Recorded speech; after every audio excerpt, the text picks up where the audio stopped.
En primera instancia, quiero agradecer a los organizadores de este evento por haber considerado mi nombre para estar acá y específicamente a Ana María, que está allá. ¿Dónde está Ana María? No la veo. Ana María está. Se fue. Y ella me metió en esto, digo, me metió en esto porque los que me conocen a mí en bienestar animal saben que yo no trabajo en animales domésticos. Deben estar preguntando si Freddy ahora trabaja en animales domésticos. No, mi experticia es en vacas. Pero acepté, digamos, el reto que me pone Ana María, porque es un tema, digamos, que es conexo definitivamente a lo que desarrollamos en el ámbito de bienestar animal, ¿cierto? Es transversal a todas las especies. Y bueno, aquí estoy, ojalá me salga un discurso que por lo menos sea interesante o no aburrido para ustedes. Y puse esta ilustración. Esa ilustración la encontré en un libro que se llama La magia de la realidad, que es escrito por un biólogo evolutivo que se llama Richard Dawkins. Y mi charla la voy a terminar con esta misma ilustración, dando mis conclusiones al respecto. Eso de fondo es la portada del libro que les estoy contando, del señor Richard Dawkins. Y aquí debo decir que no voy a recibir un peso por estar, digamos, mostrando o promocionando el libro de él. Eso que quede claro. Y voy a desarrollar mi tema alrededor de estos puntos que ustedes ven acá. El reto para mí sistémico del abordaje de One Welfare, One Health, desde hace unos años. ¿Qué tenemos en Colombia alrededor de estos nuevos principios? Un planteamiento que lo venimos haciendo desde hace ya varios años, y hablo en plural porque, digamos, en esta presentación vienen ideas de personas que trabajan conmigo. Estoy pensando en la doctora Catalina Medrano, y de amigos que trabajan con animales de compañía. En este caso, un paisa que se llama Freddy Alberto Manrique, que lo conocí, tuve fortuna de conocer, interactuar con él en Madrid, y él me ha suministrado unas diapositivas pues, para hablar de animales domésticos, ¿cierto? Y finalmente algunas reflexiones y conclusiones. Para el desarrollo de lo que yo vengo a contarles a ustedes acá, pues es mandatorio para mí el repasar, digo yo, estos conceptos que ustedes lo habrán abordado desde el día de ayer, incluso mucho antes, ¿cierto?, en su quehacer profesional. Un mundo, una salud, un enfoque interdisciplinario para resolver los complicados asuntos que se registran en la interfaz entre salud pública, sanidad animal y los ecosistemas.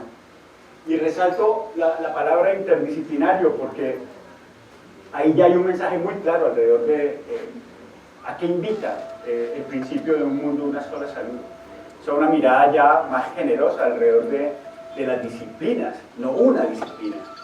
Y ahí es algo importante para que ustedes lo tengan en cuenta.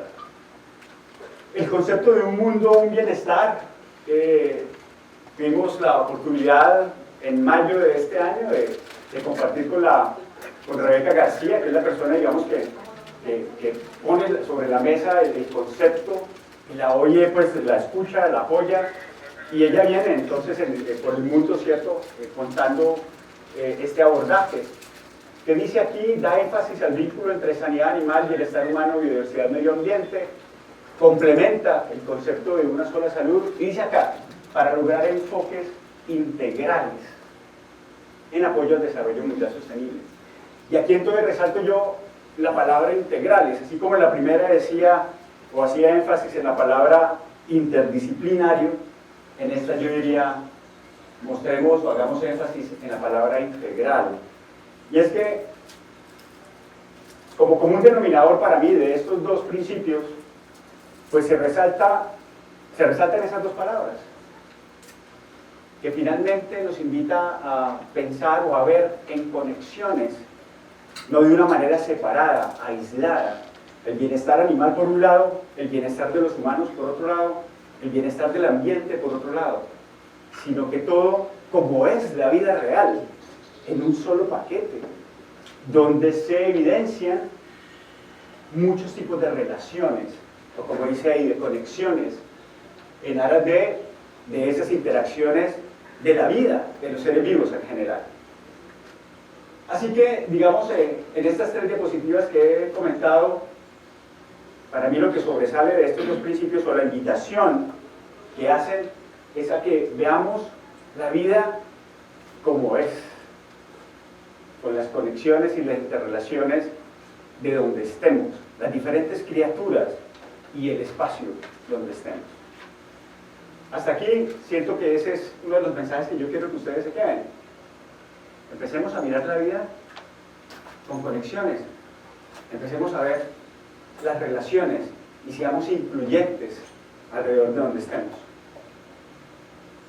Y traigo aquí a este señor Ludwig von Bertalanffy porque este caballero en el siglo pasado, por allá a mediados, a inicios de ese siglo, sacó esta teoría, la teoría general de sistemas, que consiste o se define, él la definió así, es la exploración científica de las totalidades, entendiendo las totalidades, ese conjunto del todo.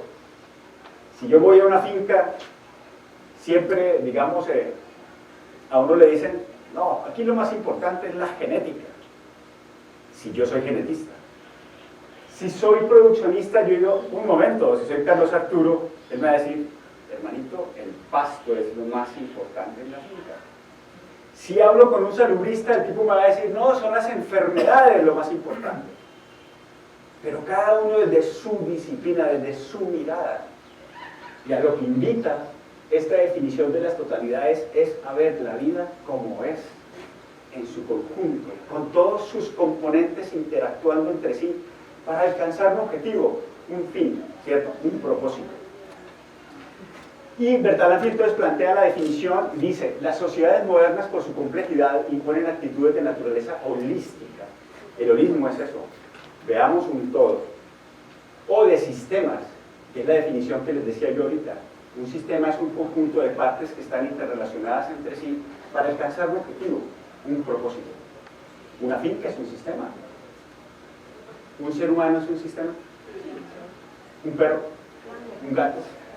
Entonces fíjense que esa palabra trasciende muchos escenarios que los que estamos aquí presentes permanentemente estamos mirando, pensando en ellos y trabajando con ellos. Y dejo esto de lo último, no porque sea lo menos importante, que para mí es lo más relevante de lo que yo vengo a contarles a ustedes acá. Hay una filosofía de los sistemas que invita a una reorientación del pensamiento. Yo siento que nacemos con una mirada disciplinaria o una mirada reduccionista. Ya lo tenemos. Desde chiquiticos uno se concentra simplemente en ver el árbol, más no el bosque. La invitación que hoy vengo a hacerle a ustedes hoy acá con mucho respeto es, démonos la oportunidad de empezar a ver el todo, con sus diferentes componentes que están allí. Y ese es uno de los retos que puso Bertalanffy desde este año, 1925.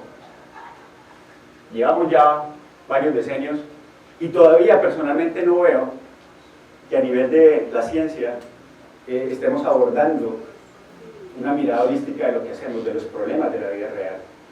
Hay unos inicios, sí, pero siento que sigue siendo muy tímidos, pero sobre todo una teoría que tal vez por su pocos años de desarrollo requiere eso,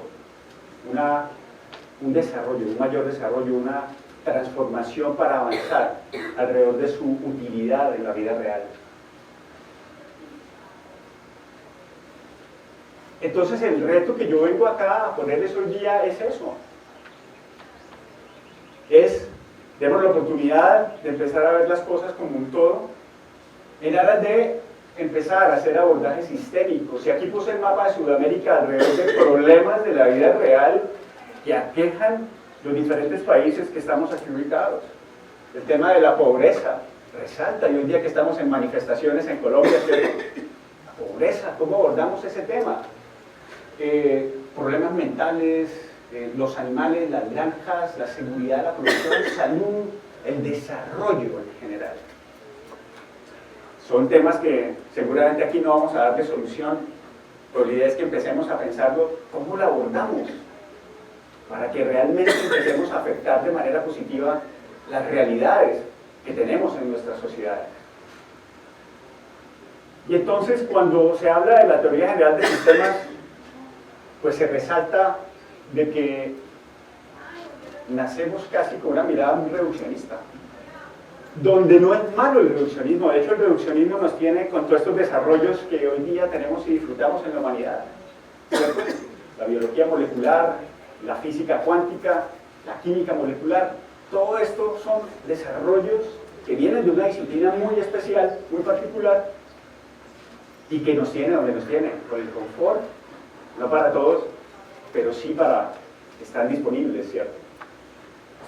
Entonces, la idea es cómo empezamos a mirar este holismo de una manera multidisciplinaria, como dice aquí, transdisciplinaria.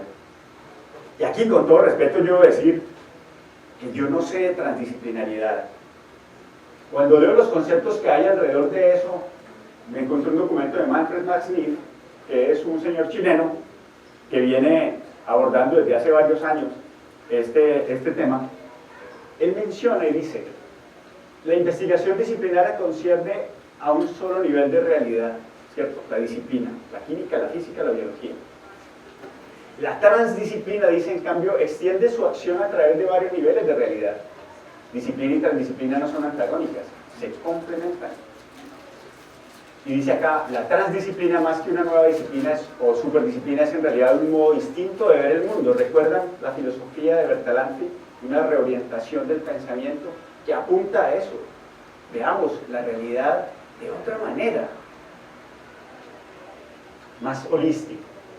Y volviendo entonces al tema que nos convoca acá, un mundo, un bienestar, Rebeca García y su grupo de trabajo, digamos, tiene unas apuestas, un marco conceptual donde mencionan unos temas muy específicos a abordar desde esta mirada, y dice: reducción del abuso animal y humano. Voy tratando de ejemplificar esto un poquito con las diapositivas que tengo más adelante. Mejora del bienestar animal, lucha contra la pobreza y apoyo a las comunidades locales. Y ahí ya hay un planteamiento de lo que les he venido hablando alrededor de la teoría general de sistemas, y dice acercamientos multidisciplinarios más eficientes. ¿Cómo lo hacemos? Pero sigamos con conceptos, ¿cierto? Este es un tema de salud pública, y entonces me encontré con esta definición de salud. Dice: salud no es solo la ausencia de enfermedad, que es la mirada tradicional, ¿cierto?, que nos enseñan y que la mayoría de la población colombiana pues tiene en sus mentes, y yo diría la mayoría de los seres humanos en el mundo, sino también es el estado de bienestar somático, psicológico y social del individuo y de la colectividad. Ahí viene ya un reto grandísimo como concepto, que todavía eso en la vida real no se lleva a cabo. ¿Cómo mejoramos la salud colectiva?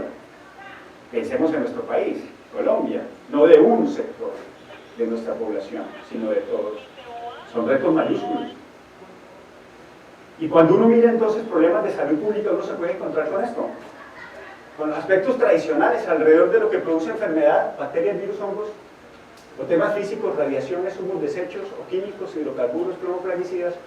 Y resalto esta última parte: el tema psicosocial, sociocultural, tema de dependencias, violencia, estrés, depresión, competitividad, que es la vida moderna, esta vida que estamos experimentando en el día a día. Y ahí hay un componente muy importante, y es la salud mental, entonces, ¿cierto? Cómo cada individuo está percibiendo la realidad, que ya per se, como dice un científico que ahorita lo referencio acá, la realidad que vemos es un estado probable de realidad, que depende de unos factores muy individuales, de cultura, dónde me crié, qué me enseñaron, qué comí, las reglas morales y éticas donde me crié. Entonces eso forma la realidad con la cual yo interactúo en la vida, y esa realidad es distinta en cada uno de nosotros, dependiendo de nuestras experiencias, ¿verdad? Entonces aquí yo voy a socializar con ustedes un estudio de caso relacionado con la depresión, que, como dice ahí, una enfermedad mental invisible para muchos. Y esta definición de esta señora de la OPS la depresión nos afecta a todos. No discrimina por edad, raza o historia personal. Puede dañar las relaciones, interferir con la capacidad de las personas para ganarse la vida y reducir su sentido de autoestima. Yo no soy experto en esto, no soy psicólogo, pero digamos en el ejercicio, en el reto que me puso Ana María, yo dije, pensando en salud pública, ¿cierto, Santi? ¿De qué hablamos? Entiendo que tú hablaste de zoofilia, ¿sí? Imagínate, un tema muy cercano a salud mental, ¿no? Cultura. Entonces, aquí como un complemento para seguir, digamos, dando relevancia al cerebro como ese timón que nos lleva por la vida, pero sobre todo nos muestra mi realidad. ¿Cuál es la realidad? Entonces acá dice la depresión, principal causa de problemas de salud y discapacidad en el mundo hoy día. Se estima que más de 300 millones de personas viven con depresión y en América 7 de cada 10 personas con depresión no reciben el tratamiento adecuado. Entonces, seguimos mirando datos y me encontré con esto. Sudamérica, aquí están todos los países de América, Estados Unidos, Canadá, todo Sudamérica, y como dice allí, la depresión se ubica como la primera causa de discapacidad en la región. Fíjense ustedes, yo eso no lo sabía. Estos porcentajes que hablan de la discapacidad total o con un rango de este problema de depresión en América. Interesante, digo yo, como dato, que los que estamos liderando esa prevalencia es Sudamérica. Colombia está de quinto. ¿Y qué estamos haciendo, digamos, los organismos de salud, ¿cierto?, alrededor de este tema mental? Esto ya lo dije. ¿Qué pasa aquí en Colombia entonces? Y me encontré con estos datos hasta el 2015. Número de personas atendidas por depresión moderada, ¿cierto?, según género, masculino y femenino. Yo no voy a discutir aquí esas tendencias, pero sí hay una diferencia marcada, digamos, entre lo femenino y lo masculino alrededor de la presentación de este problema. Número de personas atendidas por depresión según tipo de edad: depresión moderada, grave sin síntomas psicóticos y grave con síntomas psicóticos. Y uno lo que ve acá es que claramente, digamos, la depresión moderada es lo que predomina, ¿no? Pero más interesante, miremos los rangos de edad. Este pico se presenta en las personas de 45 a 59 años, ¿verdad? Pero miremos un poco más atrás estas curvas. Desde los 15 años ya hay una manifestación importante alrededor de este problema en la sociedad colombiana. Pero antes también aparecen ya unos datos, o sea, criaturas de 4, 5, 6, 7 años ya estén yendo a psiquiatras, a psicólogos. Hay un tema serio alrededor de la salud mental. Hoy día, el mundo de hoy es un mundo, parece que afecta bastante la salud mental de los ciudadanos en el mundo, porque este no es un tema de países pobres, esto es un mundo de todos los países, es un problema de todos los países. Aquí algo interesante, digamos, para detallar un poco en Colombia un poquito más, y me encontré con esto. Antioquia lidera, digamos, el tema de la depresión moderada en cuanto al número de casos, del 2009 al 2015, luego sigue Bogotá, y mira, del tercero está el Valle del Cauca, aquí en esta región donde nos encontramos. Y entonces uno mira estas cifras y bueno, los países piensan estos indicadores y ¿qué hacemos? ¿Qué políticas? ¿Verdad? Y aquí en Colombia me encontré con esto. Ya hay un grupo entonces de gestión para abordar el tema de la salud mental. Se ha aumentado en el post contenidos del tema de salud mental. Estrategias de rehabilitación basadas en comunidades de salud mental que brindan apoyo en educación y salud psicosocial. Y aquí dice diseño y validación de estrategias de comunicación para la reducción del estigma en salud mental. Y es que vale la pena hablar de ese estigma. Uno va al médico tranquilo y va a decir, no, es que me duele la rodilla derecha. Ah, perfecto, eso uno lo dice aquí orgulloso, ¿no? Pero ustedes no sepan, no, doctor, decir, oye, tengo problemas mentales. Mi cabeza no anda bien. Eso tú lo tapas como sea. Eso no se comenta. Y entonces Eso que les he mostrado antes es la gente valiente, ¿cierto? Que va al médico y dice, miren, yo tengo unos problemas ahí, ayúdenme. Pero es la minoría, como dicen con el iceberg, no, esa es la punta del iceberg. Valdría la pena realmente, ¿cierto?, de hacer un diagnóstico con un N importante, tamaño muestral, que nos lleve a un resultado de qué pasa en la población en general, los citadinos versus la gente que vive en lo rural, alrededor del tema de la salud mental. Y ahí hay una tarea, yo no sé si aquí hay gente de la Secretaría de Salud o no, pero sería bien importante empezar a abordar este tipo de temas. Ah, bueno, y entonces pues los animales domésticos, porque, ¿no? Y entonces, ¿a qué me trajeron aquí? Hay que hablar de los perros, ¿cierto? De los gatos. Mayoritariamente, digamos, el tema de la terapia asistida por animales se ha enfocado mucho, aquí me ayudan los expertos de verdad en el tema, Santi y ustedes, el tema de los caninos, ¿cierto?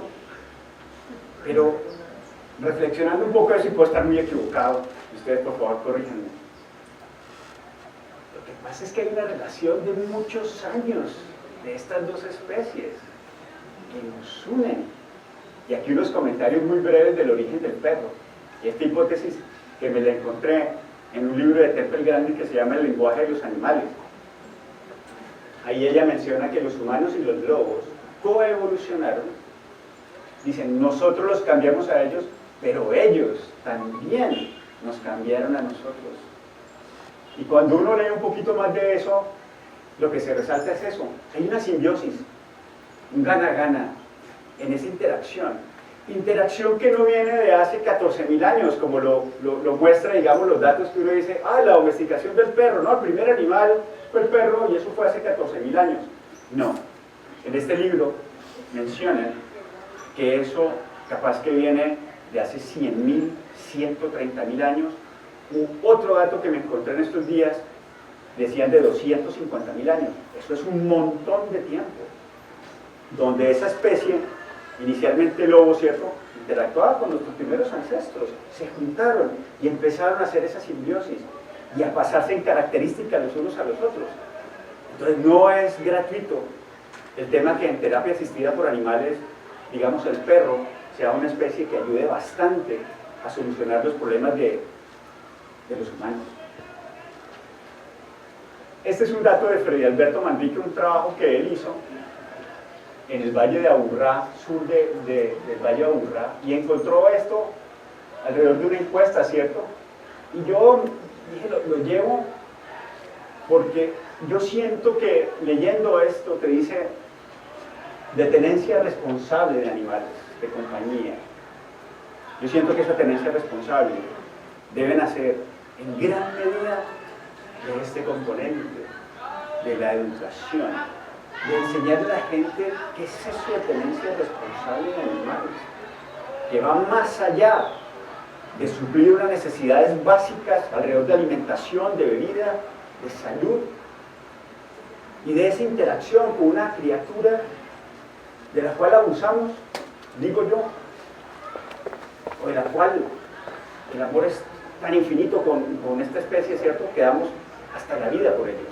Nos vamos a la ruina con tal de que nuestra mascota, y escúchame que diga mascota, yo sé que eso hoy día está prohibido, ¿cierto?, se debe decir animales domésticos.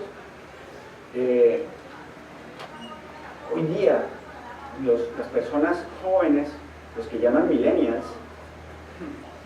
estos chicos que hablan, creo que es 18 a 38 años, más o menos, por ahí.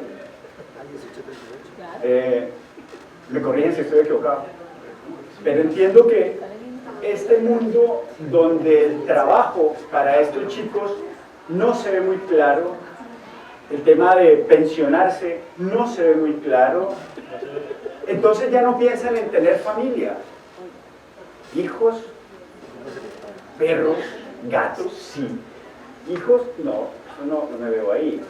Pero un tema, siento yo, como una desesperanza hoy día para atreverse a formar familia. ¿Por qué? Porque ven un futuro que desde lo económico no los está favoreciendo mucho. El empleo es poco y si hay, es pésimo lo que pagan, ¿cierto? Es una ofensa. Y si estamos hablando de medicina veterinaria, yo no sé los salarios acá, pero en Bogotá, Néstor, a un chico recién salido le pagan menos del mínimo. Uno dice, por favor, en horario de trabajo de 12 horas, capaz que más. Uno dice, bueno, esto, nuestra profesión, querido Leopoldo, hay que pensar en estrategias alrededor de darle el realce y la importancia que realmente tiene. Y ahí estamos, todavía muy abajo en la percepción de la sociedad colombiana alrededor de esa profesión. Tareas por hacer, claro que sí. Y entonces mis mensajes, como para ir ya redondeando un poco todo esto que les he dicho hasta acá, el tema de One Welfare, el tema de One Health, invita a un diálogo que es plural y diverso. ¿Entre quiénes?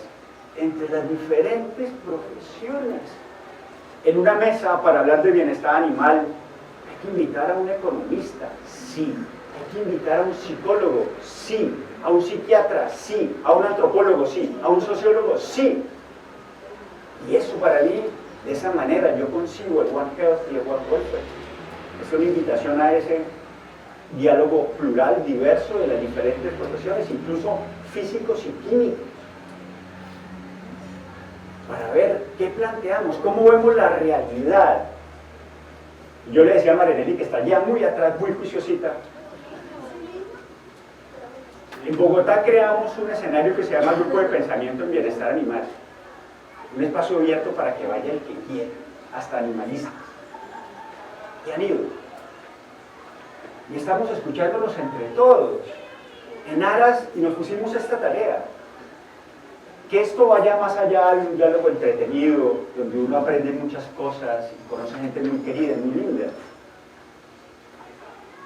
Nos planteamos el generar un proyecto transdisciplinario en bienestar animal. Esa fue la tarea que quedamos en esas primeras reuniones y no ha pasado nada. Casi que no nos hemos vuelto a reunir, pero yo creo que por ahí es.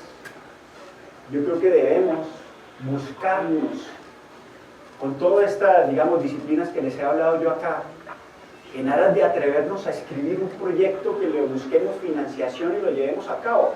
Que sea un estudio de caso, nos vamos a una vereda en Cundinamarca, o una vereda aquí, cerca de Cali, o aquí, algún barrio de Cali, y vamos a desarrollar una apuesta transdisciplinaria, una apuesta sistémica, un One Welfare, un One Health, para que en la vida real sepamos qué es eso, mientras nos sigamos negando la oportunidad, por lo menos desde la teoría, de generar un documento que involucre todos estos pensamientos y capaz que nos lleve a ver una realidad distinta desde la disciplina. Algo empezaremos a cambiar, digo yo. Y a eso es lo que yo vengo aquí, a invitarlos a eso, a que nos busquemos más, a que invitemos a la gente de la gobernación, de la alcaldía, y hablemos con esas diferentes personas para hacer un estudio de caso. Hagámoslo, uno, solo estoy pensando en uno, no en 10, ni que Santiago se lleve la tarea para Antioquia, o Néstor en Bogotá, o de pronto Leopoldo ustedes en México, en Argentina, ¿cierto? Ayudémonos entre todos para ver si podemos realmente con estas ideas llevarlas a la vida real y ver, oye, eso sí funciona. Mira, tenemos aquí el caso de la vereda tal o del barrio tal. En esa tarea estamos todavía y estamos muy crudos. Esto lo saqué de la presentación que hicimos en mayo allá en Bogotá alrededor de One Welfare y tal vez de lo que ha trabajado Rebeca García. Ella nos mencionaba los casos de negligencia, esto es para fincas, hacia los animales y problemas de salud mental en los productores en el campo. Mayor riesgo a ser castigado por negligencia asociado a balances negativas en cuentas bancarias. Y es que si uno no tiene dinero y tiene muchas deudas, pues uno no vive tranquilo. Y eso lo lleva a que la interacción con su pareja, con sus hijos, con sus animales domésticos no sea la mejor. Y lleva a momentos de estrés y de patada, golpe, y etcétera, etcétera. Porque hablamos de la violencia intrafamiliar, ¿no? Que hoy día, digamos, por lo menos en las noticias se habla más de esa realidad que antes uno no escuchaba nada, pero siempre ha estado ahí.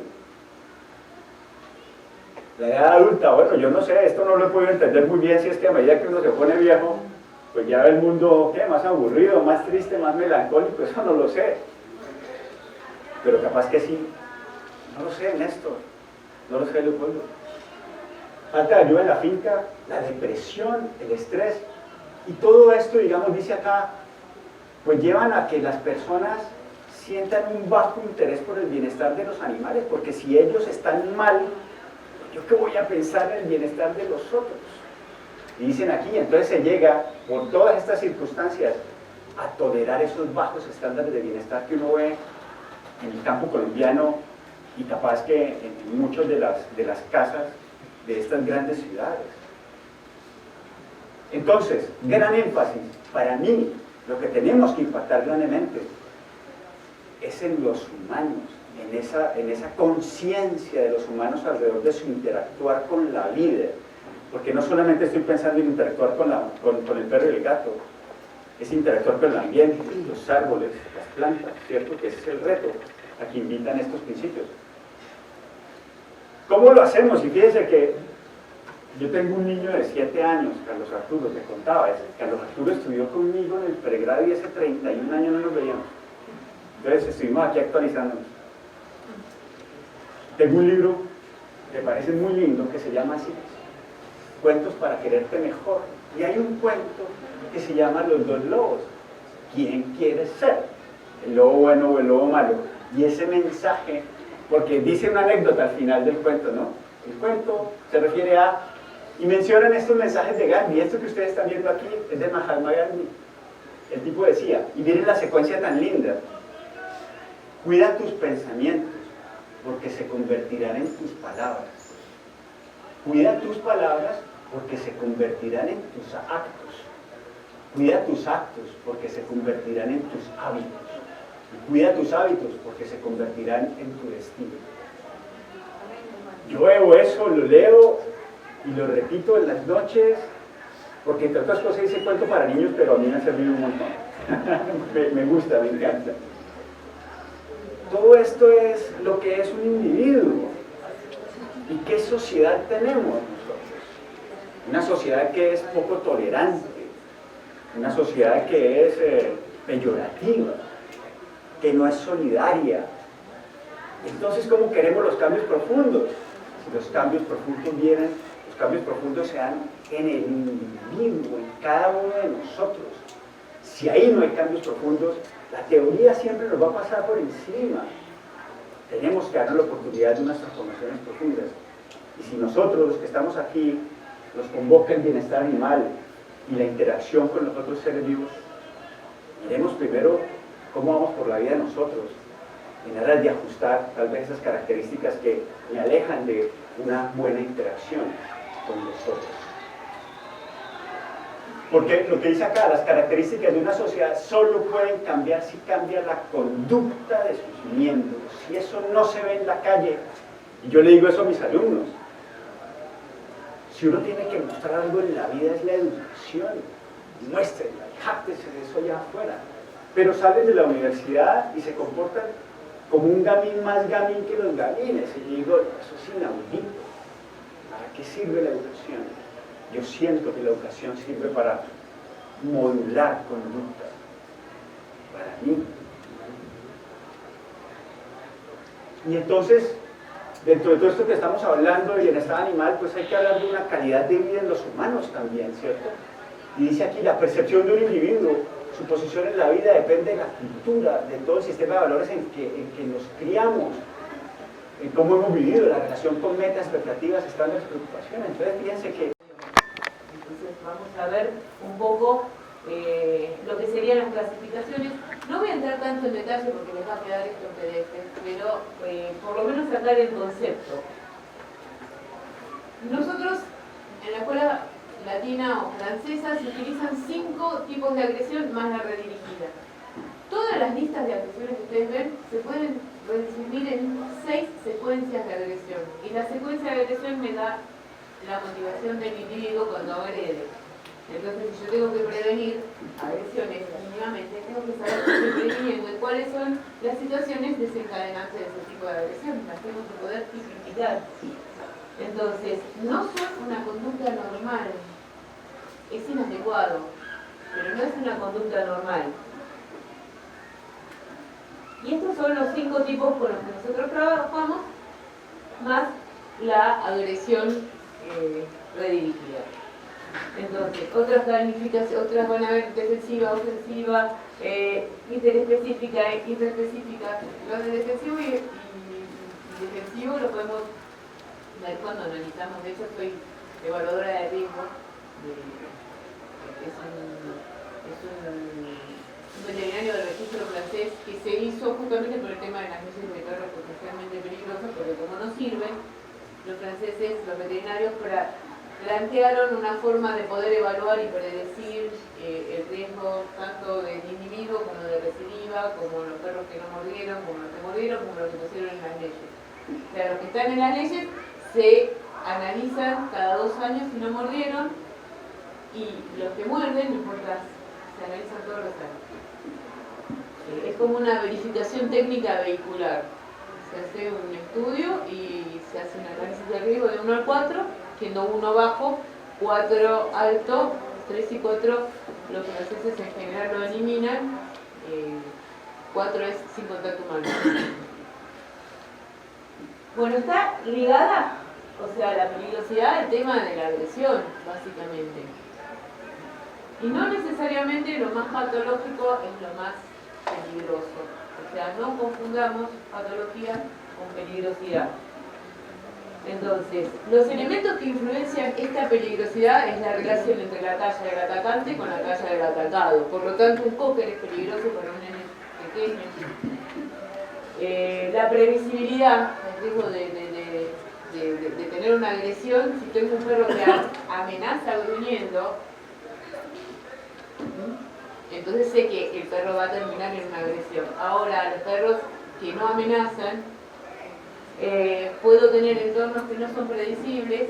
Ningún niño de menos de 6 años tendría que estar solo con un perro, y los de mayor riesgo son los menores de 3 años que no reconocen las señales de amenaza de los animales.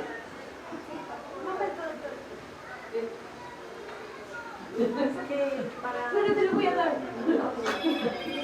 O sea, entonces,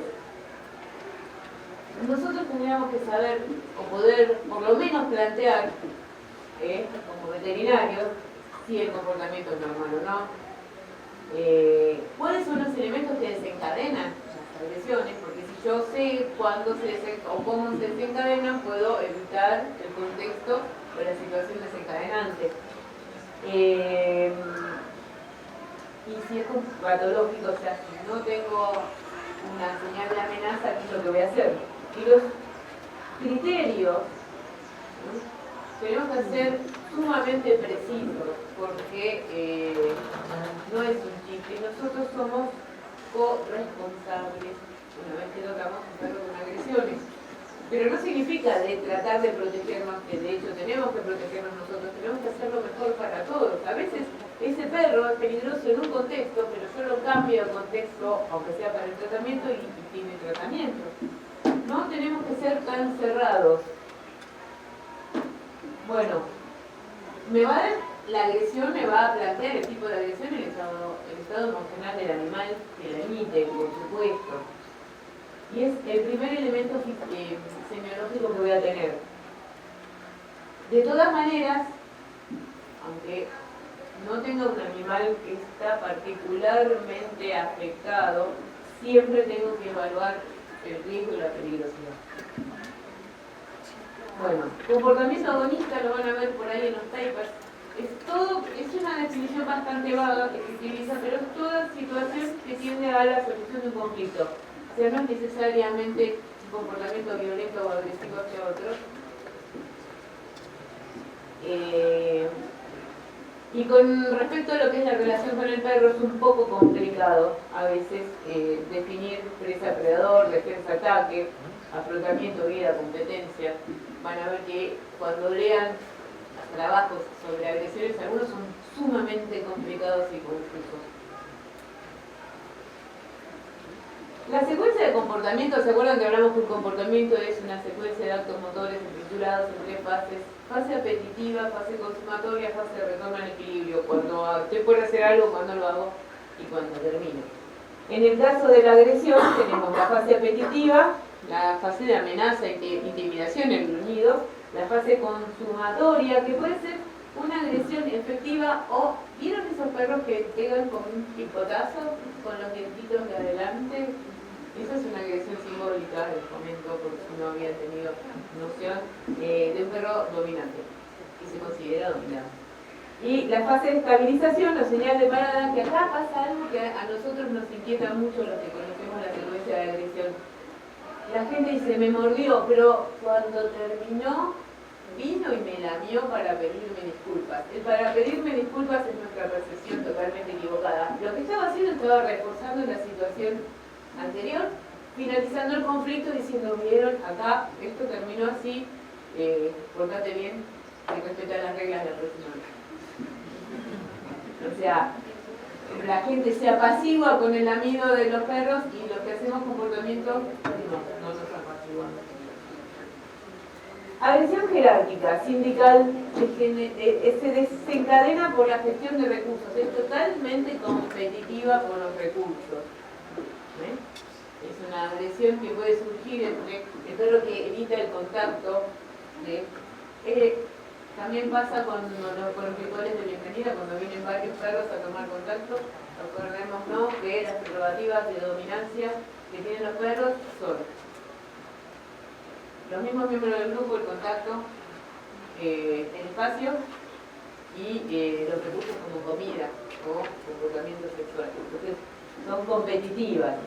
Cuando la agresión es de un superior a un inferior, es mucho más controlada, mucho más simbólica. El perro tiene miosis, obviamente, cuando uno trata de reconstruir una situación de agresión, no le va a preguntar, ¿tenía las pupilas dilatadas o contraídas? Pero hay una secuencia en la que ustedes pueden ver una miosis, es en el capítulo de César Millán con Holly. Holly está total y absolutamente desinhibida, para mí tiene una benzodiazepina de base, esa perra para mí está medicada, pero la perra, si ustedes amplían la imagen, está con miosis, en una agresión jerárquica, si bien está muy descontrolada, porque por eso considero que está medicada, ahí pueden ver una agresión jerárquica con miosis, con la pupila chiquitita. Se desencadena con el no respeto de las reglas y termina con la postura de sumisión, y después el dominante en fase en estabilización puede lamer o mordisquear la cabeza del perro que perdió o lamer al dueño también. Entonces es un pinzamiento con una postura de apaciguamiento, termina con la postura de sumisión del otro. Ahora, es diferente cuando es de un subalterno a un superior, y muchas veces esta es una secuencia que vemos con la gente. Entonces, se desencadena por el doble vínculo, por el doble mensaje, por decirle que este grupo está organizado de una manera que después no está organizado de esa manera. O sea, yo contrario las mismas reglas que puse, sin querer, ¿no? Y es gruñido sordo, un gruñido bajo, a veces la gente ni siquiera lo llega a escuchar el gruñido, porque es bastante grave y bajo. La mordida es sostenida, fuerte, lastima, y después hay apaciguamiento. Y afecta a la gente que convive con el perro. La gente dice, ay, me mordió mi propio perro. Y generalmente la incidencia de agresiones son más sobre individuos que interactúan frecuentemente con el animal. Bueno, existe la noción de amenaza jerárquica y podemos utilizar alianzas. Van a ver que los perros mantienen sistemas de alianzas. O sea, por ejemplo, hay dos personas discutiendo y por ahí el perro se pone al lado de una a hacerle frente a otra. Nosotros tendríamos que hacer eso. Cuando un perro amenaza a una persona, tendríamos que ponernos al lado de la persona. ¿Cómo vamos a recibir a la gente con nuestro perro? Haciendo una alianza para que nuestro perro se lo coma, ¿sí? Esto de estar hombro con hombro, los perros lo utilizan para hacer grupos. Bueno, el combate jerárquico lo que intenta es dar vuelta a la situación. Entonces suele ser bastante violento. Y cuando se pelean dos perros, el que sale más lastimado es el dominante o el dominador. El dominante. El dominado. El dominante sale más lastimado porque él tiene más control que el que está tratando de invertir la situación. Mordidas en los miembros, manos y pies son comunes, por eso también nos cuesta mucho cortarle las uñas, porque tenemos que, es igual a una reprimenda canina. Mordidas en el cuello. Acá tenemos una monta jerárquica frente al dominante. Este sería el lobo dominante. Ven las orejas, la posición. Es una situación desafiante de este lobo al otro. Y se resolvió. Es importante el individuo al que montan tiene que jugar algún papel específico. No, puede montar, la monta jerárquica es cadena nacional. No importa, se está comunicando con el montado, pero el montado puede ser un almohadón. ¿Vieron la película Click que monta un oso, un peluche grande? O sea, no importa, generalmente nos hace quedar muy bien porque vienen visitas y el perro le explica cómo está organizado ese grupo. El acceso al comportamiento sexual es una prerrogativa de dominancia y el ritual, o sea, perdió el sentido fisiológico para tomar otro dentro de la comunicación social, es ese, es decir, acá el grupo está organizado de esta forma. La jerárquica no existe en el gato, si pueden ver alguna situación de competencias en el gato primero llegado, primero servido, se subió uno a la cama y el otro no se puede subir, pero si cuando se da al revés, por eso hablamos más tirando en la secuencia de agresión territorial. Agresión por irritación es la que nos pasa a nosotros en la veterinaria, es una de las más frecuentes y presión, frustración, dolor, hambre, sed, ¿no? Temor, coacción. Dije temor, no miedo, temor. Son también dos secuencias, depende de, obviamente, cuando es de un superior o un inferior es gruñido, mordida, señal de dominancia, posición de apaciguamiento y se acabó. Es más bien las simbólicas.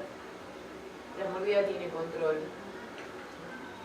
Y acá ven una situación, este sería el dominante.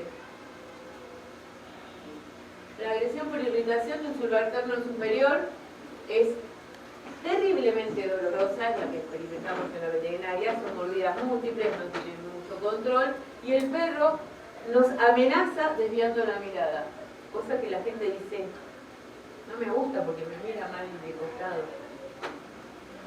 Agresión territorial es muy próxima a la agresión por irritación. Esto yo lo hice en el 2000, este dibujo.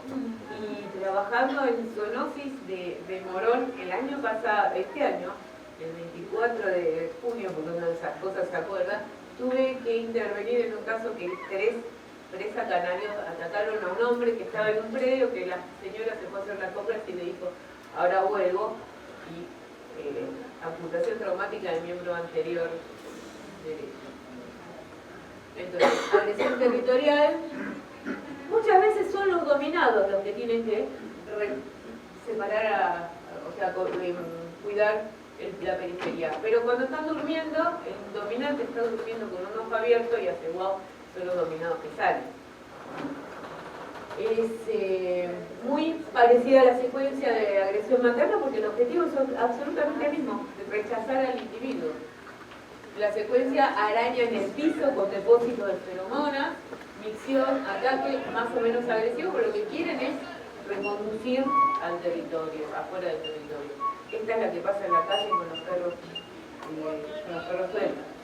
Ni siquiera me animo a decir perro de la calle, porque por lo menos donde yo vivo, la mayor parte tienen dueño y estadísticamente lo pudimos sacar porque Zoonosis Morón levanta los cadáveres de los perros de la vía pública. Y casualmente los perros se mueren los días lindos de sol calentito, los días de lluvia, frío, no se mueren.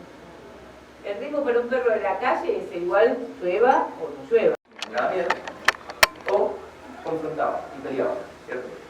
Y vamos a ver que también aparecen otras conductas acá, como el congelamiento, mantenerse completamente quieto, o como hacer algunas conductas de desplazamiento, que pareciera no tuvieran una función aparente, pero le ayuda al animal a lidiar con esa situación. Desde hace bastante comenzamos a buscar términos para explicar lo que es la personalidad. Sin embargo, encontramos diferentes definiciones de lo que es la personalidad. Y sumándolas, a mí me gustaría definir un poco. Aparición entre individuos, alguna intersección de su norma de reacción conductual.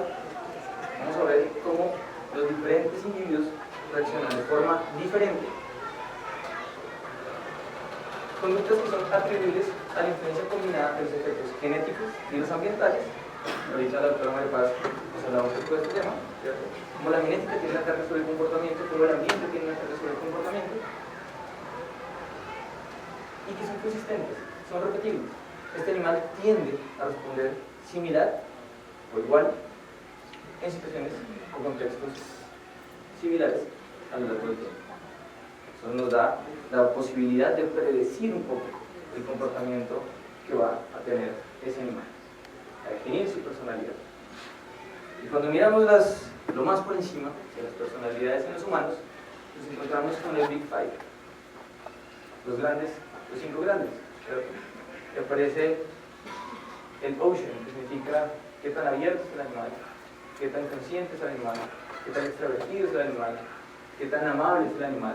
Ahorita el profe nos va a hablar de que tenemos que ser mucho más amables en nuestro manejo con los demás, con el entorno, y qué tan neuróticos somos.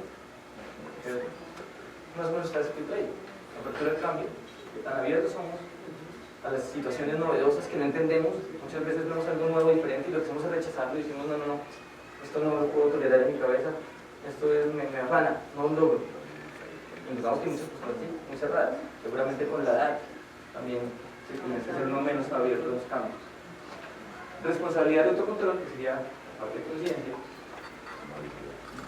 La sociabilidad, la movilidad, entonces, y esa estabilidad emocional. Más o menos, algo similar podríamos hacer en los animales.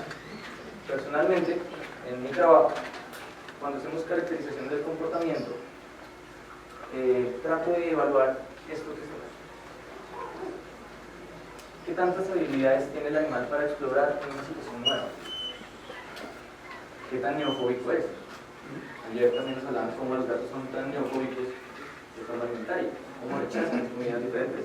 Lo puede ser un manjar, pero yo no lo conozco y de pronto me cae mal. Por eso es más salvaje, ¿cierto? Logran resolver problemas nuevos. ¿Qué tan tímidos son? ¿Qué tan dóciles? ¿Qué tan tranquilos son? Y siempre con esto, con la parte de docilidad, hago un énfasis muy grande con la parte de reproducción. Si llevamos, por ciencia, mínimo 14.000 y 15.000 años con el trato, hoy nos hablaban de hace 250.000 años que algunas personas lo pueden llegar a tocar. Si hay evidencias arqueológicas que los perros llevan por lo menos 35.000, 40.000 años con los humanos. ¿Por qué desde hace 100 años, con los clubes caninos, comenzamos a reproducir los animales por lo lindos que son y no por lo dóciles que son? ¿Por qué estamos reproduciendo animales con problemas de comportamiento, con problemas de ansiedad, con miedo, con agresividad? Que seguramente es la forma como vamos a propagar enfermedades de comportamiento en animales. Una causa, no es que sea la única. La sociabilidad. ¿Qué tan sociables son? ¿Cómo se comportan con personas? En este tema, tener tenencia responsable, es fundamental que nuestros animales aprendan a comportarse, por lo menos con humanos, pero ojalá con animales de la misma especie o de diferentes especies. Todos nos encanta ir a la finca y llevar el perro o a caminar y ver una vaca, ver un caballo, ver una oveja, ver una gallina, ver un churro. Y pues no puede estar matando todo lo que se atraviesa. ¿Y qué tan sociables los tenemos que ir educando? ¿Qué tantas habilidades tenemos para generar esas socializaciones? Un nivel de actividad. Hay animales que son demasiado activos. La raza influye mucho con el nivel de actividad. Y, no sé, un ejemplo, una señora hace poco se le murió un pastor alemán. La señora de edad avanzada y siempre ha tenido perros solitarios. Y dijo, no quiero otro perro. Y adoptó una perrita de un nivel de actividad muy alto. Y tiene problemas en la cadera. Y no lo puede sacar a caminar. Entonces, nosotros tenemos una influencia grande en ayudarle a las personas, en asesorar a las personas, para que tratar de mostrarles qué tipo de animales se ajustan más a las necesidades que tienen. Entonces, por eso es tan importante comenzar a caracterizar esa personalidad. Obviamente, la agresividad y la ansiedad pues, son factores de decisión para que pueda permanecer en la persona animal y no haya abandono. Entonces, algunos puntos que ir valorando dentro de la personalidad de cada animal. ¿Y de qué depende la personalidad de un animal? Seguramente, ayer nos hablaron un poco, hoy nos hablaron un poco de la ontogenia de la conducta. Esta es la definición del Dr. Manteca sobre la ontogenia de la conducta. Estudia los cambios que se producen en el comportamiento del individuo a lo largo de su desarrollo y los mecanismos principales cambios. Entonces vamos a hacer un recorrido pequeñito de lo que yo veo, influye mucho entonces en ese desarrollo de la personalidad. Y hago mucho énfasis con la parte, se van a encontrar por todas partes, hay unos que muestran claramente algo, otros que dicen que no. Este es algo reciente, me gustó que esta parte de aquí, otra parte bastante interesante del estudio, donde habla razas, cómo puede haber algún tipo de patrón en problemas de conducta, pero esta parte de acá me gusta mucho más. Es ver cómo los padres tienen una importante carga genética normal en el desarrollo del sistema nervioso central de sus crías. Y lo importante que es ese desarrollo del sistema nervioso central para el futuro comportamiento y su personalidad. Entonces ahí hablamos, entonces los transportes de comida cambian, vamos a ver cambios, no sé, vean todo lo que parece acá, porque nos hemos dado la respuesta, no bien, desarrollo del corte cerebral, ¿cierto? Y más o menos trataré de resumírselos en algunos puntos que me parecen importantes a nivel anatómico de los animales, que nos van a modular la forma de reaccionar. La amígdala, seguramente es ese centro emocional, ¿cierto?, donde se van a producir muchas emociones negativas. Ahora aparecen también investigaciones sobre emociones positivas en la amígdala, pero aquí se va a controlar mucho esa percepción de miedo, esa percepción de la sexualidad, de la ansiedad, de la agresividad.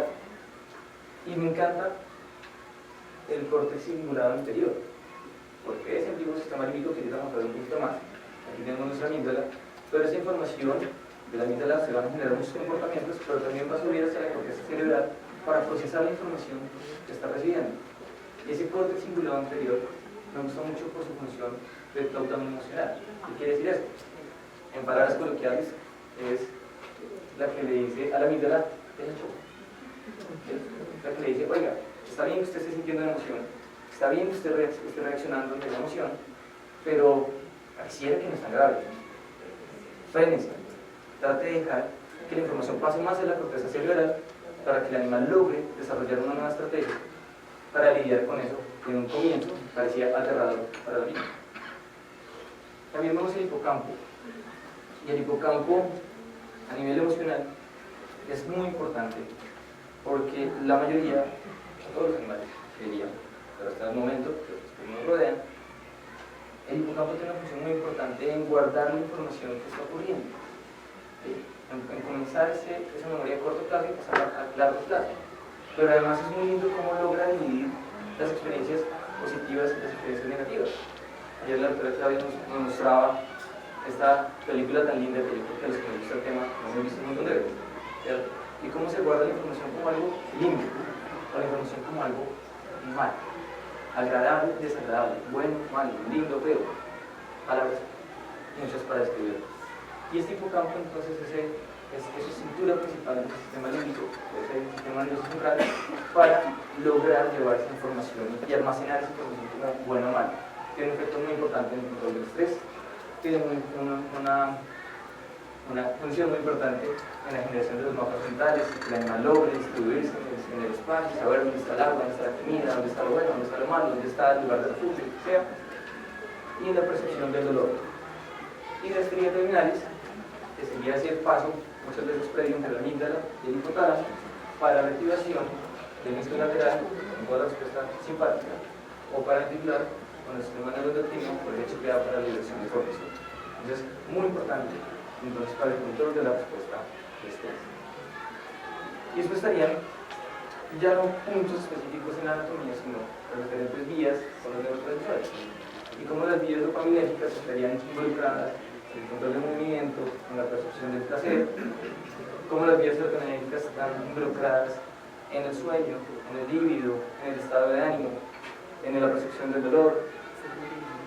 Por ejemplo, hoy que estábamos viendo el forward, tenemos que buscar, entonces, mover un poco esas vías dopaminéticas y alterar entonces ese líbido para poder mejorar esa masturbación que se está presentando, ¿cierto? Y esto se comienza a configurar antes. Aquí estamos hablando todavía de los reproductores, esa carga genética. Y es momento, ya están sus papás, y comienza el desarrollo de una actividad. Está dentro de todavía esa barriguita de esa mamá, y en ese último tercio pasan cosas muy importantes, ya con la carga genética, pero con la influencia ambiental, del ambiente intrauterino. ¿Qué se ve? Que si la madre sufre de un estrés intenso, va a comenzar a afectar ese desarrollo normal de las estructuras que hay dentro del sistema nervioso central. Y tiene un efecto, según la doctora Luret, sobre 3 puntos anatómicos muy importantes. Unos que ya vimos: hipertrofia de la amígdala que es mucho más de lo normal, reacciona mucho más rápido, mucho más fuerte, entonces a esas respuestas emocionales. Hay una menor neurogénesis hipocampal, el hipocampo no se desarrolla como debería, entonces ese paso de la memoria emocional, guardar las cosas como buenas o malas, a la navegación espacial, ¿cierto? Y el control del estrés. Y ahí al final se puse dolor en las funciones del hipocampo. Y hay algo bastante particular. Hay unos estudios muy bonitos que hablan de la fibromialgia y cómo en la fibromialgia los hipocampos estaban más pequeños. Y parece que esa menor neurogénesis hipocampal afecta la modulación del dolor por los sistemas endocannabinoides que están muy involucrados acá en el hipocampo. Es decir, que si el hipocampo crece o es deficiente, pareciera que la percepción del dolor va a estar alterada. Y de ahí es lo que presenta la fibromialgia. Leyendo esto se me generó una duda, se los dejo ahí como una cuestión a ustedes que piensan, si no será que esas menores neurogénesis hipocampales pueden estar asociadas, por ejemplo, al síndrome de hiperestesia felina, muy asociado a la percepción del dolor. Si puede estar influenciado, por ejemplo, también enfermedades como la cistitis idiopática felina. Y bueno, tenemos esas dos por ahí, pero bueno, les dejo esa duda, a ver si el hipocampo puede estar involucrado. Esto ocurre tanto en el embarazo como en las primeras semanas de vida. Y después entramos a ese periodo sensible de socialización. Ahorita la doctora Maripán nos hablaba mucho de la importancia del estética. Yo les dejo, resumo un poquito de lo que ya venía hablando. Lo que hacen de este es fundamental para el comportamiento futuro. ¿Por qué? Porque va a ser una primera comunicación del no. La mamá se está comunicando con el cachorro constantemente, pero es la primera vez que lo va a frenar. Y va a decir, no lo voy a dar. Y eso desarrolla ese lenguaje corporal y un no. Y a nadie nos gusta el no. Todos queremos ir. Yo quiero ir a Pekín. Sí. Si me dicen que no, ¿pero por qué? Yo quiero ir a Pekín. Y esos no nos comienzan a generar frustración. Y si no aprendemos a tolerar la frustración, pues vamos a comenzar con los problemas de comportamiento. Control de excitación. La madre comienza a darse cuenta que si se acercan corriendo, si se acercan muy brusco, es más posible que le hagan daño, y que la muerdan, y que le moleste, que le duela. Comienza a frenarlos cuando los ve demasiado excitados. Comienza a inhibir la mordida. Ya están mamando, y cuando están mamando, se utilizan muy fuerte, fuerza la mordida, vuelven otra vez el freno, bueno, salió, otra vez viene el freno corporal. Y en el caso de los felinos, que tienen esta conducta de utilizar las manos para estimular la presión de la glándula mamaria, pues tienen que tener mucho cuidado con el control de carga. Entonces vamos a ver cómo ese estete es muy importante en estos estetes para el futuro comportamiento de ese animal. Esto lo menciono muy rápido, obviamente es el momento donde se da la mayor habituación a diferentes estímulos. Tenemos que buscar que esos animales que se vuelvan sociales, es que, bueno, más bien comienzo por el problema y le digo, porque es un problema para mí. Ay, no, es que los golden retrievers son buenísimos para los niños. Es que tal raza es buenísima para los niños. Si el golden retriever nunca vio niños durante el periodo sensible de socialización, y no les puse el tiempo, pero estamos hablando más o menos de la tercera semana al tercer mes, pues entonces, ¿cómo vamos a estar haciendo con los niños? No. Y cuando comience a ver niños, vamos a comenzar a darnos cuenta de cómo reacciona. Pero todo esto va configurando la personalidad, lo mismo con todo tipo de estímulos, con todo tipo de cosas.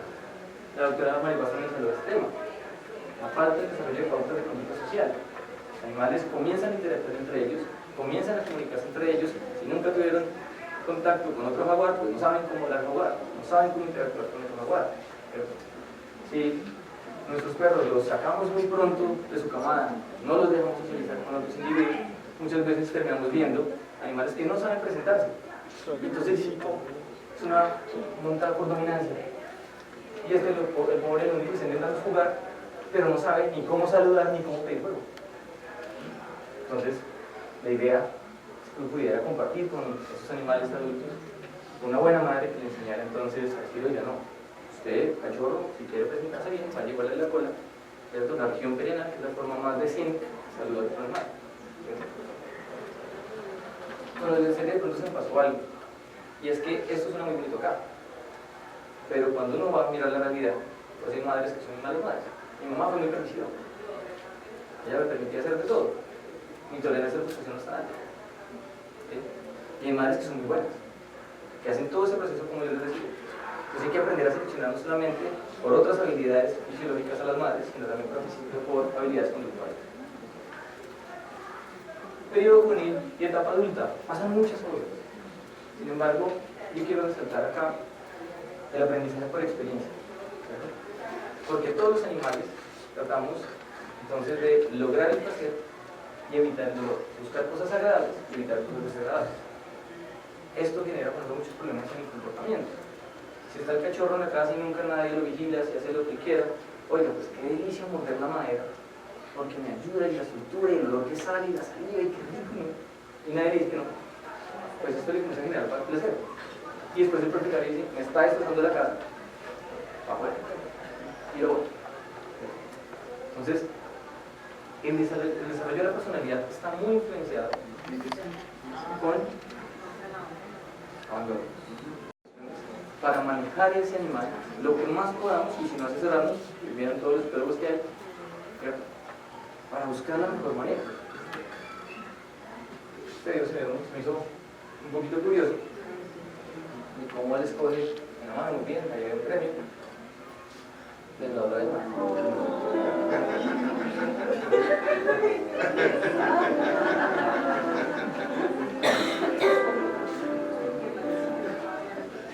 buscar placer y evitar dolor. Todos los animales tendemos a hacer eso. Entonces, espero con esto vayan viendo cómo se va formando la personalidad y que tengan muy claro cómo el animal que estamos viendo es único y repetible en función de la parte genética y la parte mental, que es lo que se desarrolla desde acá. Si se trabaja desde refugios, desde medicina de albergues, pues esto es todavía mucho más importante. Porque nosotros somos responsables de que esa adopción sea exitosa, de que logremos que esa adopción sea para toda la vida. Y ahí está esa responsabilidad que les decía ahorita, que debería ocurrir lo mismo con los criadores de animales, para definir cómo es esa personalidad, ¿cierto? Personalidad de criadores, hospitality, caninality, como el grupo, varios guías que nos ayudan a definir cuál es el comportamiento de cada animal según la especie, y en mi práctica profesional, con mi equipo de comportamiento, desarrollamos esa forma de caracterizar los animales. Aquí, a grosso modo, les cuento, lo que hacemos es, ponemos esta línea acá, esa línea nos da una ventaja que sería rapidísimo. Los animales con línea roja son razas fuertes, simplemente les damos una caracterización por todo lo que hay que tener referencia con ellos. Los colores verde, azul y naranja van en ese orden hacia el nivel de actividad que tiene cada animal. Y por acá anotamos en colores las particularidades. Cada color, entonces, ojo, ese perro no es muy sociable con niños, ha tenido antecedentes con niños, venimos trabajando con niños, entonces muchas veces viene el gris acompañado del amarillo. Opción con tratamiento con el café, opción con tratamiento con colores, o tiene algún tratamiento médico, o es un perro que muda constantemente de pelo, entonces hay que tener mucho cuidado con el aseo. Si es una persona que se vea quisquillosa con el higiene, pues ya, mejor nos vemos a ella. La idea es hacer smash, buscar que esa opción con estas características, pues logremos entonces que se vayan y vivan por siempre, evitar el abandono. Como conclusiones chiquiticas, me gustó lo que dice que uno debería decir un conclusiones y dejar bastantes dudas. Creo que aquí quedan bastantes dudas de lo que vamos a hacer. Sin embargo, si los animales tienen personalidad, sí, existe suficiente evidencia desde la observación conductual y la neurofisiología de la conducta para aceptar científicamente que los animales tienen personalidad. Y ojalá comencemos a buscar entonces estas relaciones de esas características comportamentales en nuestros animales que nos ayuden a convivir con ellos. Esto simplemente, entonces, espero les haya gustado. No se tengan dudas, creo que al final hacemos un foro y lo haremos más detenidamente. Muy buenos días para todos. Muy feliz de estar acá, de haber podido llegar. Y bueno, lo primero, agradecer a la Alcaldía de Cali, a la Secretaría de Salud, a la doctora Ana María y a todo el equipo por el esfuerzo para realizar este evento tan importante, por convocarnos para hablar de estos temas que son una realidad y son una necesidad sentida, como ya lo han mencionado los demás colegas que han podido ya estar acá compartiendo opiniones y conocimientos con todos. Un saludo desde la Fundación Universitaria Agraria de Colombia Uniagraria en Bogotá, especialmente pues con varias caras conocidas, empezando por la doctora Ana María y varios de los colegas que han hablado y que están por hablar, pues que pertenecemos pues al grupo de trabajo de allí, pero también de este importante tema. Y para hablar de esto hoy, pues lo hemos venido, ¿sí se escucha bien? Sí, cierto. Bueno, lo hemos venido conversando en diferentes foros, pero más que conversar también es el trabajo del día a día y la experiencia desde diferentes niveles. Y tal vez un poco solamente pues dedicarnos ahora a hablar de qué es la ciencia del bienestar animal sería un poco como repetir cosas que muchos de nosotros ya sabemos, que hay personas, ciudadanos que pues muchos que aún no tienen ni idea de qué se trata eso, o cuál es la diferencia entre hablar de la ciencia del bienestar animal y, por ejemplo, el tema de que me gustan los animales, que trabajo activamente o no con ellos, que soy activista o no activista, o que animalista o no, y todos estos diferentes matices que existen. Pues bueno, es una realidad y seguramente muchos de nosotros en nuestros trabajos nos hemos enfrentado pues a eso, a que muchos, inclusive de los colegas de las ciencias veterinarias y zootécnicas, tampoco lo tienen claro.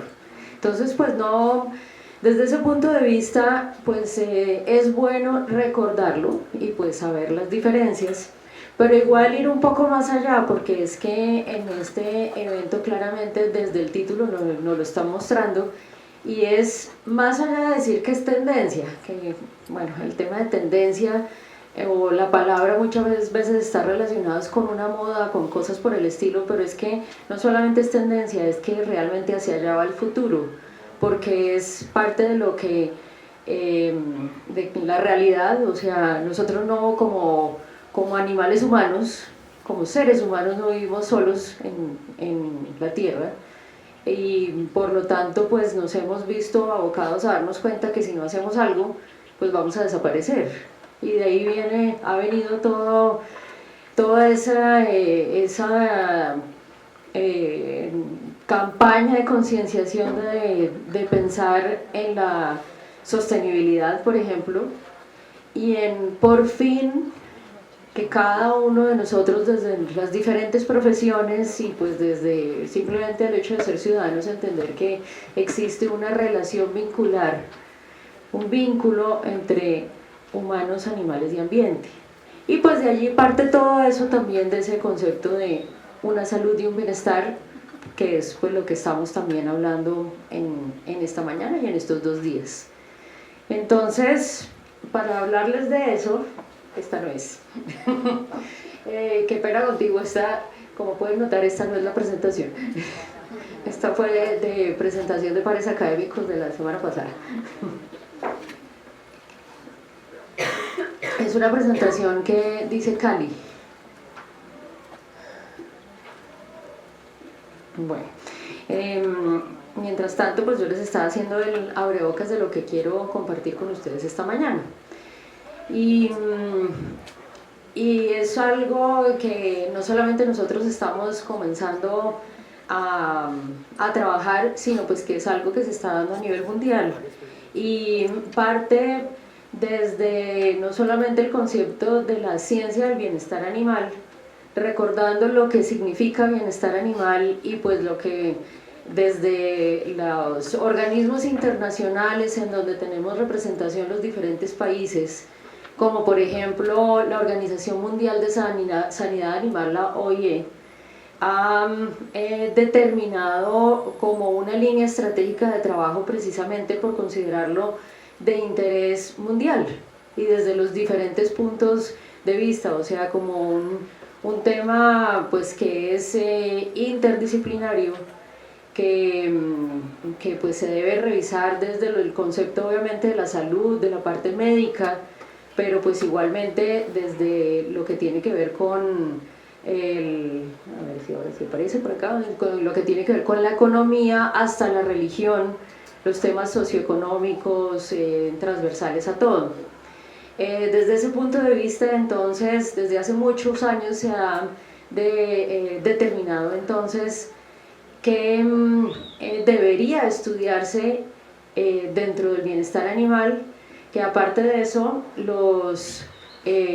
particularmente los profesionales de las ciencias veterinarias y zootécnicas, pero no solamente nosotros, sino muchos, a ver si ahora sí estamos por acá, sí, de pronto si me puedes hacer el favor de reducir un poquito la imagen, y ahí ya vamos enfocando, ahí está perfecto, un poquito más grande podría ser, el anterior. Bueno, digámoslo así. Entonces, desde ese punto de vista, pues ver diferentes aspectos que se han incluido para el estudio del bienestar animal como ciencia. Por eso entonces, para esta oportunidad, no sé si se ha puesto acá, parece que termina en el suelo por allá, por ese escalón. Sí, entonces pues yo les estaba haciendo un primer contexto pues desde ese concepto de ciencia, pero hacia donde vamos, que es precisamente ese tema de una salud y un bienestar, lo que debería hacerse y mucho, pues obviamente con mayor razón desde el ámbito en el que yo me desempeño, que es la educación, y pues las perspectivas. En ese orden de ideas, pues entonces es recordar muy rápidamente por qué consideramos entonces al bienestar como una ciencia, y es porque se puede abordar con objetivos específicos desde la investigación, porque pues ahí vamos y hemos durante muchos años intentado apreciar y conocer esas necesidades que tienen los animales, pero también es precisamente comprenderlos y pues a partir de ahí llegar a soluciones y desarrollos. Diferente es en el caso de lo que llamamos el tema proteccionismo o animalismo, en donde más como filosofía personal, lo cual es muy respetable y pues igual cada uno de nosotros tiene una forma de pensar al respecto, pero pues que más allá del desarrollo de lo que estábamos hablando anteriormente, pues es que es de acuerdo a muchos matices, como lo dice acá, ¿cierto? Entonces, con líneas unas más radicales que otras, desde los que pues aceptan diferentes tipos de pensamiento, pues hablan de los derechos de los animales y pues por lo tanto entonces propenden por esto mismo. Dentro de esto, yo no he podido ver cómo hacer para bajar, para que me quede una por una, pero bueno, no importa. Aquí está, listo. Entonces, también ¿A qué nos ha llevado esto? A entender que más allá de la producción, la seguridad alimentaria, o sea, tantos temas que de una u otra forma están involucrados, pues es que el tema de los animales humanos y no humanos y las diferenciaciones que se han llegado a hacer, como lo anotaba por ejemplo el doctor Freddy, pues han hecho que de pronto muchas personas y pues a nivel global nos distanciemos muchísimo de los animales no humanos pensando que somos superiores, lo del tema del especiesismo y otras cosas. Pero también es importante aquí el tema ético y el tema bioético, y desde ese punto de vista, por eso les compartía yo esta diapositiva, porque pues lo que en el tiempo para muchos de nosotros es importante es ver cómo construimos una ética que se extienda hacia los animales, o sea, empezarlos a considerar parte y a otras formas de vida, lo mencionaba el doctor Freddy, las plantas, los animales, y ver cómo entonces los vamos a considerar dentro de esa ética social igualmente. Y eso es parte pues, de lo que hemos estado construyendo y trabajando a través de los años. Es ver cómo vemos al otro animal o al otro individuo y comenzamos a construir entonces un respeto, o sea, valores, respeto, tolerancia hacia nuestra misma especie, pero obviamente hacia otras formas de vida, ¿cierto? La ética, pues entonces mirando el cuidado de otros y cómo entonces vamos a proteger y a cuidar a otros si no los valoramos por sí mismos. Haciendo una diapositiva para resumir muchos componentes que tiene el tema del bienestar animal, pues es esto que tenemos acá, o sea, dentro de bienestar animal y en la ciencia del bienestar animal, finalmente se han incorporado diferentes temas y que los hemos tocado hoy, estoy segura que ayer también, y en los diferentes foros que se dan alrededor de estos temas, y es que pues obviamente para hablar de la consideración hacia los animales, pues es que no solamente basta decir que es que yo los amo o que los queremos, sino que tiene que tener una serie de bases o fundamentos desde diferentes ámbitos.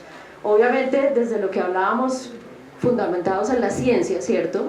Entonces, todos los avances científicos, todos los estudios que se han realizado a nivel mundial al respecto, desde lo biológico, desde lo comportamental, en diferentes ámbitos, pero igualmente pues lo que hablábamos hace un segundo en la diapositiva anterior con respecto a lo que como personas hemos creado para vivir en sociedad.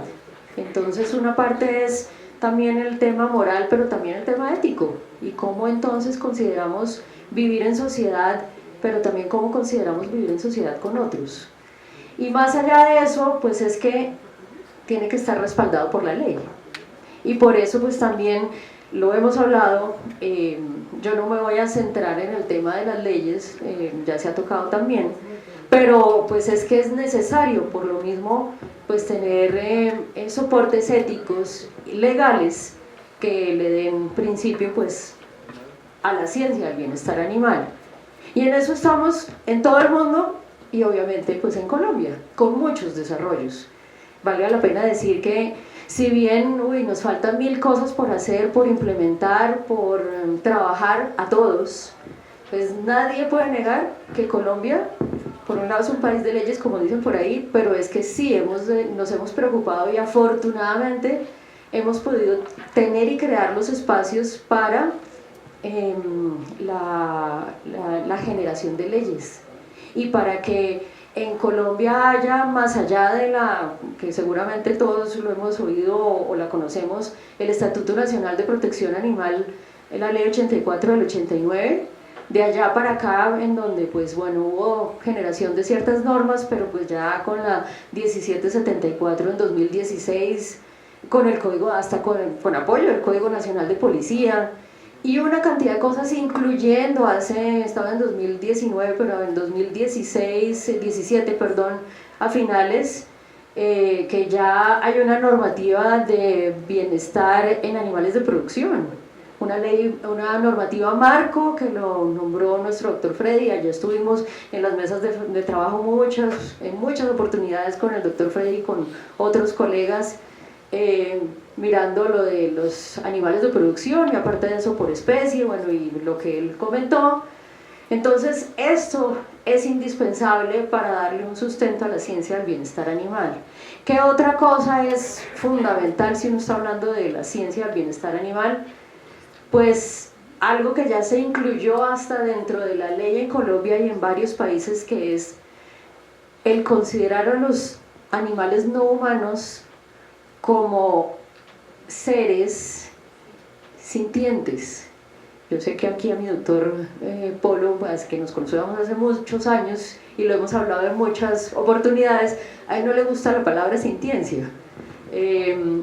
Pero igual, y pues claro, porque es que si uno va y lo busca en el diccionario inglés o español, pues no le va a salir. Pero sin embargo, es que es una palabra que se ha, entre comillas, acuñado desde el punto de vista de precisamente de la ciencia del bienestar animal. Es decir, si nos vamos a la primera diapositiva, a todo el tema de investigación, para denotar esa capacidad de los animales de no solamente de sentir dolor, sino que son capaces también de captar y expresar emociones.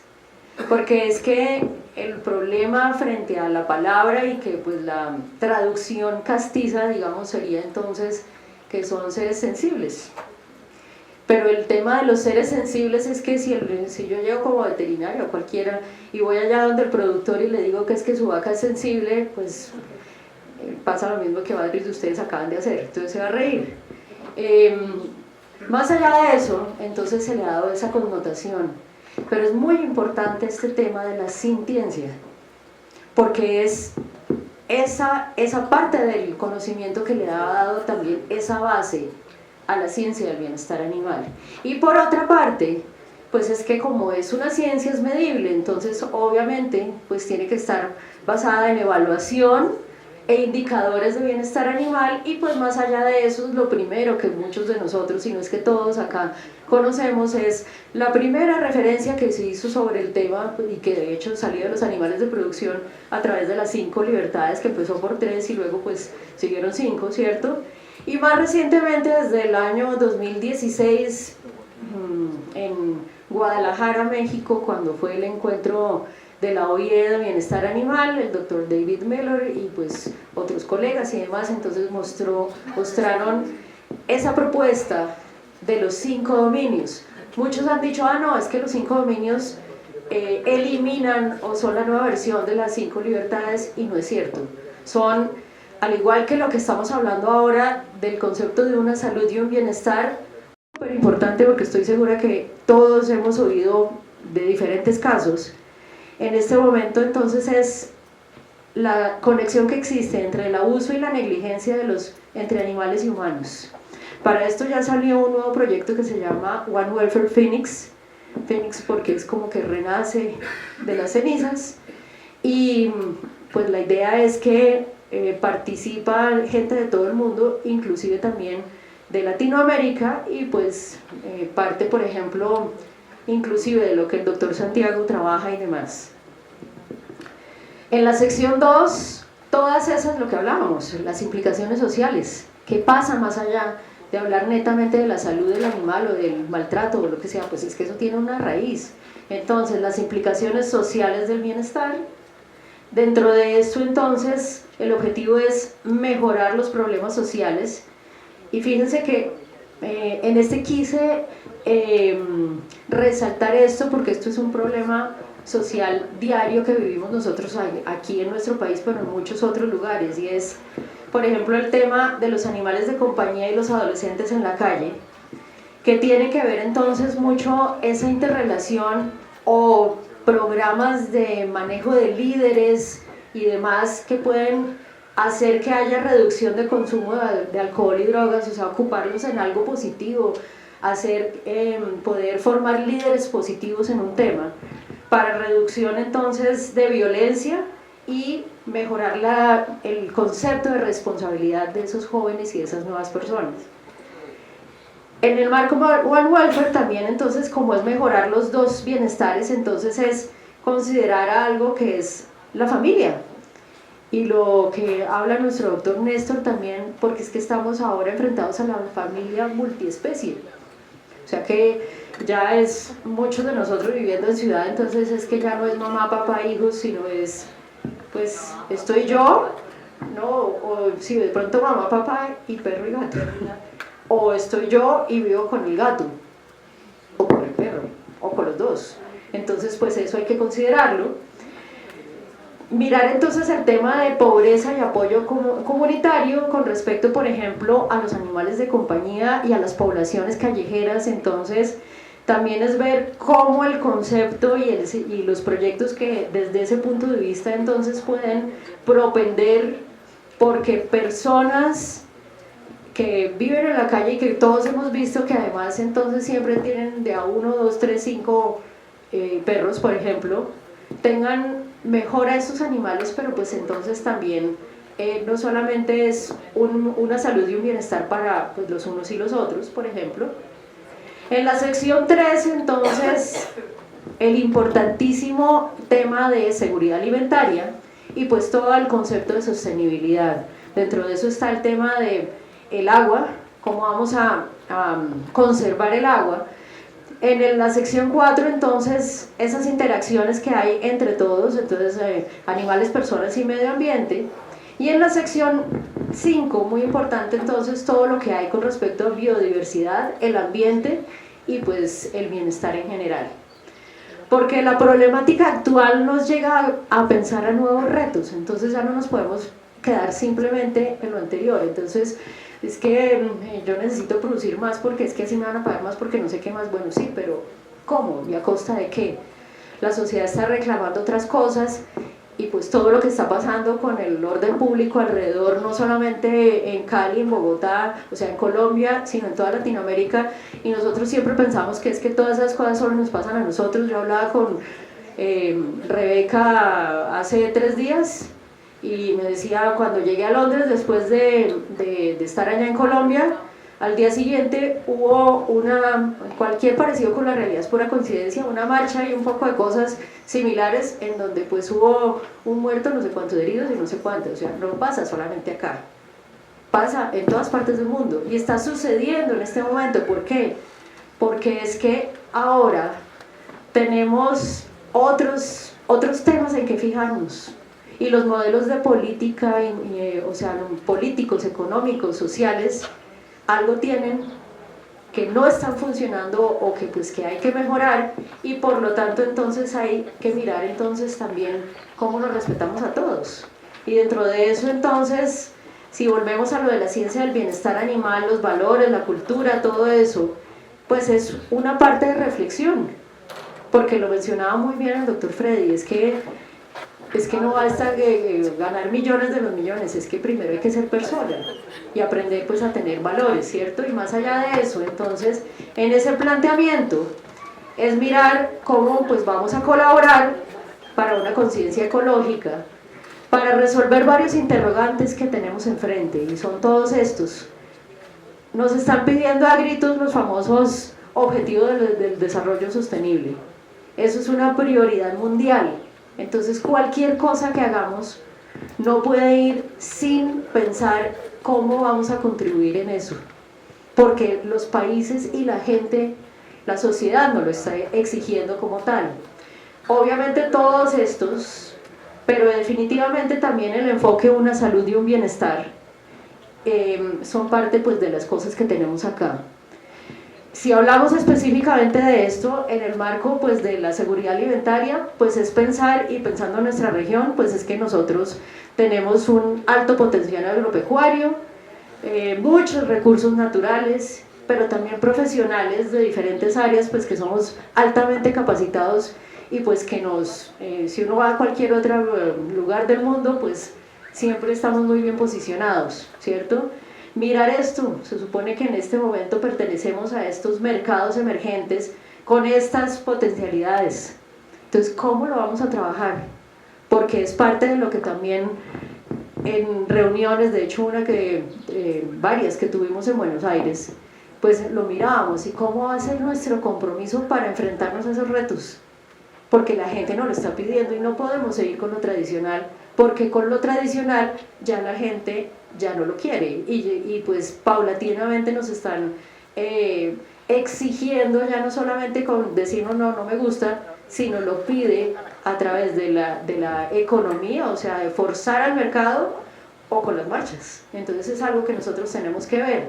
Y en animales de compañía ni decir, porque es que una cosa, y pues hay que pensar en que tenemos la problemática que continúa de los animales vagabundos, ¿cierto? Los animales, las poblaciones callejeras, pero esta es una realidad que en los últimos años entonces hemos transformado la relación con los animales de compañía en muchos lugares, que la cultura occidental tiene la familia multiespecies y que hay una industria en crecimiento. O sea, el que diga que es que se va a acabar el tema de los animales de compañía, eso no es cierto. De hecho, Colombia ocupa el 4º lugar en crecimiento en Latinoamérica y es un mercado floreciente y creciente y que pues todos conocemos.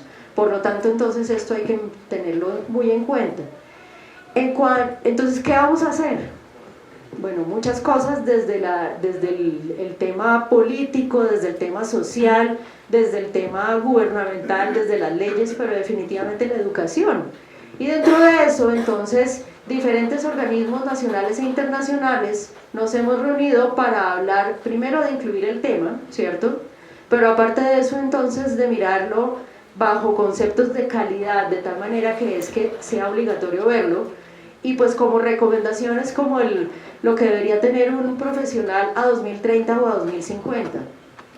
La Asociación Mundial de Veterinaria, que existe desde 1863 y representa a la profesión mundial. Entonces aquí tienen pues algunos datos de todos los representantes que existen. En este momento tenemos la representación de Latinoamérica aquí en Colombia y pues tenemos el honor de hacer parte de eso.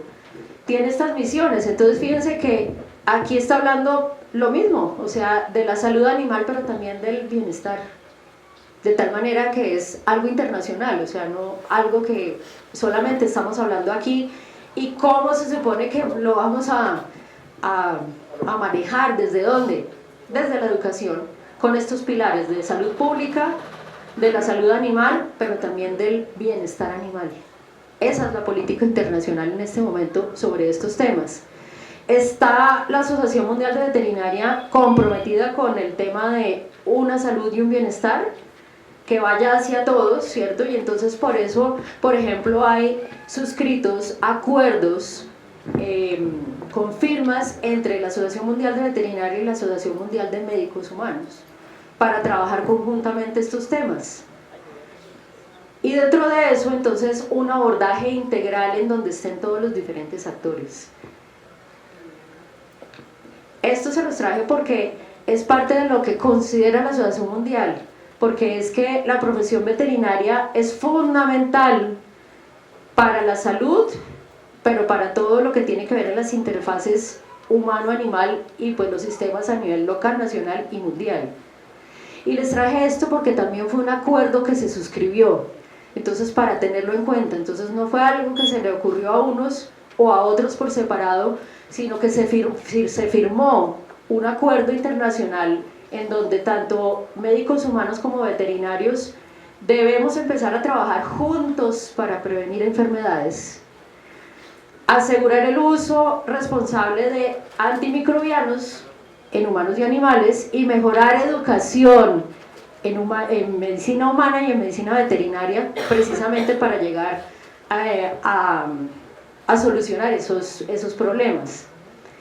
De ahí, pues bueno, aquí yo quería mostrarles que pues desde Uniagraria pues tenemos estas dos especializaciones que tocan estos temas, pero también a partir de la OIE se han elaborado diferentes documentos que tienen que ver con lo anterior y con la inclusión del tema en los currículos veterinarios, Fíjense que existe todo un modelo de plan de estudios con el tema de bienestar animal y en planes de homologación de estudio. Existe también todo esto que es que debe haber por lo menos un curso obligatorio de bienestar animal en el caso de los profesionales de las ciencias veterinarias y zootécnicas. Está incluido dentro del perfil del médico veterinario.